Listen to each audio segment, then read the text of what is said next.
दिवशी 6व्या वर्गाचा परिपाठ असल्याने 6व्या वर्गाने सूत्रसंचलित काम माझ्याकडे दिल्याबद्दल मी 6व्या वर्गाचे अत्यंत आभारी आहे. तरी मला परिपाठात सहकार्य करणाऱ्या माझ्या वर्गमैत्रिणींसमोर यावे. प्रथमतः आजचा सुविचार सांगेन माझी वर्गमैत्रीण एक जरीन. आळस हा माणसाचा सर्वात मोठा शत्रू आहे. आजचा सुविचार परत एकदा ऐकून घ्या. आळस हा माणसाचा सर्वात मोठा शत्रू आहे. धन्यवाद जरीन. आजचा दिनविशेष सांगेन पिते दुर्गा. नमस्कार मित्रांनो, आजचा दिनविशेष ऐकून घ्या. डॉक्टर व्ही म दांडेकर यांचा स्मृती दिन 1995. आजचा दिनविशेष परत एकदा ऐकून घ्या. डॉक्टर व्ही म दांडेकर यांचा स्मृती दिन 1995. धन्यवाद दुर्गा. आजची दैनिक वार्ता सांगेन पितृनंदिनी. आजची दैनिक वार्ता ऐकून घ्या. येत्या 48 तासात महाराष्ट्रात चक्रीवादळाचे आगमन. हवामान खात्याचे अंदाज. धन्यवाद नंदनी. आजचे सामान्यांचे प्रश्न विचारेन गाडे कल्याणी. नमस्कार मित्रांनो, मुलांसाठी प्रश्न आहे. देश सर्वात मोठे फूल कोणत्या देशात आहे? डबल एकदा ऐकून घ्या. सर्वात मोठे फूल कोणत्या देशात आहे? उत्तर आहे इंडोनेशिया.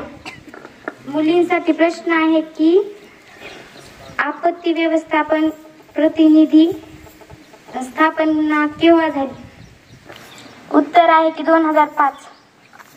आज छोटंसं नाटक होईल. नाटकाचं नाव आहे देवा याड लागलं रे देवा याड लागलं.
धन्यवाद. आमचा परिपाठ इथे संपला. पुढील मार्गदर्शन करतील सर्वदेव सर.